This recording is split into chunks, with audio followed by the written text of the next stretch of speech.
حالات حاضرہ میں سنت کے اس موضوع کے لحاظ سے یہ پیغام دینا چاہتا ہوں، حکومت کا ٹولہ جو ہے وہ خوش بڑا ہے اور عمران خان مبارک دے رہا ہے قوم کو، اور اپوزیشن وہ سکتے میں ہے، افسردہ ہے، افسوس بڑا ہے، اور تیسرے نمبر پہ قوم ہے جس کو پتہ نہیں کہ خوش ہونا ہے یا ناخوش ہونا ہے، اور یہ تینوں کی حالت ہی بڑی قابل رحم ہے۔ آج تک تم نے ایسا بھی دیکھا کہ جس بندے کی اپنی حکومت جا رہی ہو اور وہ خوشی بنا رہا کہ میں وزیر اعظم نہیں رہا، مبارک ہو، میری حکومت ختم ہو گئی، مبارک ہو، پٹھائیاں باندھی جا رہی ہیں۔ لوگ دلائل تلاش کرتے ہیں کہ فلاں بندہ احمق کیوں ہے، تو ایک بڑی دلیل اس احمق ہونے کی عمران خان کی یہ ہے، یا پی ٹی آئی سارا جو ٹبر ہے، اور دوسری طرف جو جانور باندھے ہوئے ہیں اکٹھے۔ اب تمہارا مقصد تھا کہ تم اس کو کہتے ہو بھگانا ہے، ہم نے پارلیمنٹ سے بھگانا ہے، تو جب وہ بھاگ گیا ہے تمہیں اس پر خوشی کیوں نہیں ہے؟ یعنی جب تم 3 سالوں سے کافی دیر سے کہ اس کا راج ختم ہو، یہ بھاگ جائے، مگرو لوے، تو آج تمہیں تو جشن منانا چاہیے تھا۔ تو تصویر دکھائے گی کہ سارے اس طرح جو ہیں وہ پی ٹی آئی والے پارلیمنٹ کے اندر نعرے لگا رہے ہیں اس وقت، اور یہ سارے جو ہیں ان پر مرگتاری ہے کہ اب ان کی یہ افسردگی ان کی حماقت کی دلیل ہے کہ اگر کوئی پوچھے کہ یہ سارا ٹولہ پاگل کیوں ہے تو ان کو یہ بتاؤ کہ یہ موقع دیکھو، ان کو اپنی خوشی کے موقع کی خبر نہیں، یہ پاگل نہیں تو اور کیا ہے۔ اور قوم بیچاری پر اللہ رحم کرے، انہیں یہ پتہ ہی نہیں، الا ماشاء اللہ، شاید تاریخ میں کبھی ایسا موقع پہلے گزرا ہو۔ تو وجہ یہ ہے کہ وہ حکومت سے بھاگتا ہوا بھی خوش ہے کہ اس نے ایک نیا فراڈ کر لیا ہے۔ کیا وہ اپنے فراڈ میں کامیاب ہو گیا ہے کہ ایک اس نے بیانیہ بنا لیا ہے کہ میں بڑا پاپولر لیڈر ہوں امت مسلمہ کا، اور امریکہ کو بڑا کھٹکتا ہوں، اور امریکہ میرا دشمن ہے، اور امریکہ میرے خلاف سازش کر رہا ہے، اور پوری مسلم امہ میرے پیچھے آ جائے چونکہ میں امریکہ مخالف ہوں۔ یہ اس نے لوگوں کو ایک بیانیہ دیا ہوا ہے جو اپنی جگہ غلط ہے، لیکن وہ خوش ہے کہ چلو اقتدار چلا بھی گیا، لیکن اب میں جلسے کروں گا، میں نئے سرے سے لوگوں کو بے وقوف بناؤں گا، میں پھر سے لوگوں کو چوسنے کے لیے ایک نئے شکار کے لیے میں نے جال بنا لیا۔ یعنی ایک تو اس کے اندر بے وقوفی ہے، پاگل پن خوشی میں، اور دوسرا یہ چھپا ہوا غلط نظریہ ہے۔ اور اس میں یقیناً امریکہ کی مخالفت پاکستان کے اندر اندرونی معاملات میں یہ کوئی چھوٹا جرم نہیں، یہ بہت بڑا جرم ہے، اور یہ آج سے نہیں ہو رہی، یہ پہلے سے ہو رہی ہے، اور اس کی پاداش میں ہی ہم الیکشن میں بھی ہارتے ہیں یا دوسرے جو معاملات ہیں۔ اور یہ جو ٹولہ مقابلے میں ہے اپوزیشن کا، ان کا امریکی ایجنٹ ہونا تو وہ بالکل واضح ہے، اور وہ زبان سے انکار بھی نہیں کر رہے، بلکہ ابھی امریکہ کی شانیں بیان کر رہے ہیں کہ ماننی چاہیے بات ورنہ مر جائیں گے، یہ ہے وہ ہے۔ مگر کیا ایک خط کی بنیاد پر اگر واقعتاً بھی وہ ہو تو یہ مانا جا سکتا ہے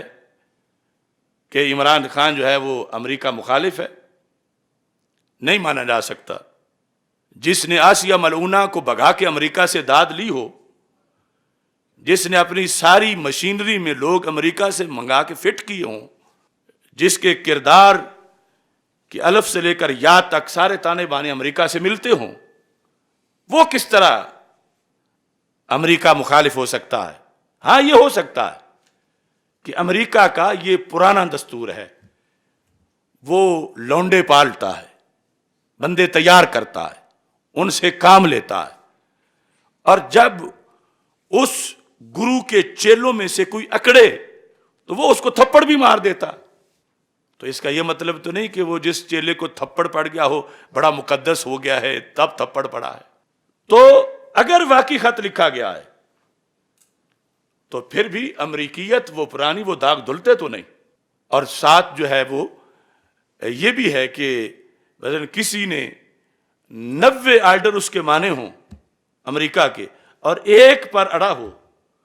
تو کیا اس اڑنے کی وجہ سے جرم ہے؟ وہ بخشا جائے گا۔ تو اس بنیاد پر وہ جو فلسفہ لیے خوش ہو رہا ہے اس کی وجہ وضاحت بھی ہمارے پاس ہے کہ جو اپوزیشن افسردہ ہے، مایوس ہے، یہ بھی اس بات کی دلیل ہے کہ یہ ملک کے مسائل کے حل سے مخلص نہیں، ان کے مقاصد کچھ اور تھے۔ اب مطلقاً جان چھڑانا تو وہ تو چھوٹ گئی ہے، لیکن جو تجوریاں بھرنے کا ان کا دہاڑی لگانے کا منصوبہ تھا اس کی وجہ سے مایوس ہو رہے ہیں۔ تو اصل نعرہ یہ کرتے ہیں بلند کہ ہم عوام کے مسائل کا حل چاہتے ہیں، تو وہ تو یعنی جس آفت کو ہٹانا چاہتے تھے ہٹا گئے۔ اب ان کے اپنے مسائل جو ہیں، جو سودے بازیاں کر کے انہوں نے ٹھگ میلہ بنایا ہوا تھا، کہ اب ان سب کو حصہ کہاں سے ملے گا اور وہ کیسے وہ وقت شاید دور ہو جائے ایسا منتخب ہو کے آنے میں۔ تو یہ ہے یعنی دونوں طرف ہی ایک ہی صورتحال ہے۔ تو قوم کو کیا چاہیے؟ قوم میں جو پیش کر رہا ہوں کہ یہ جو پہلے دن سے ہم ابھی منتخب بھی نہیں ہوا تھا تو ہم اس کے خلاف بول رہے تھے، بلکہ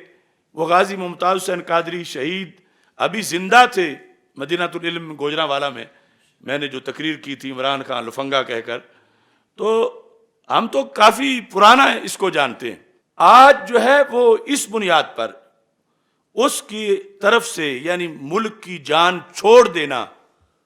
قوم کی جان چھوڑ دینا، یہ ایک اچھی چیز ہے، خوشی تو ہے، مگر غم بھی بڑا ہے۔ غم اس کا ہے کہ آگے آئے گا کون؟ یعنی اس پر کہ آنے والا کوئی رجل رشید نظر نہیں آ رہا۔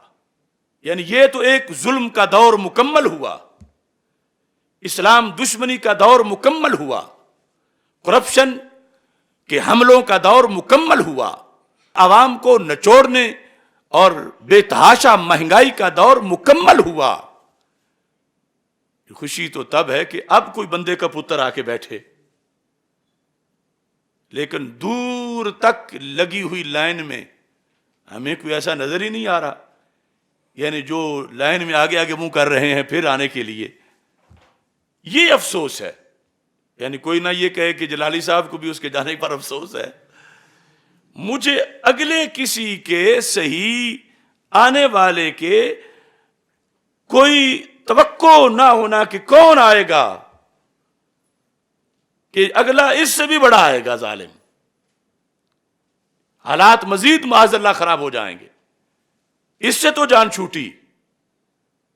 لیکن آگے کیا قوم کی تیاری ہے؟ کیا قوم کو ہوش آ گیا ہے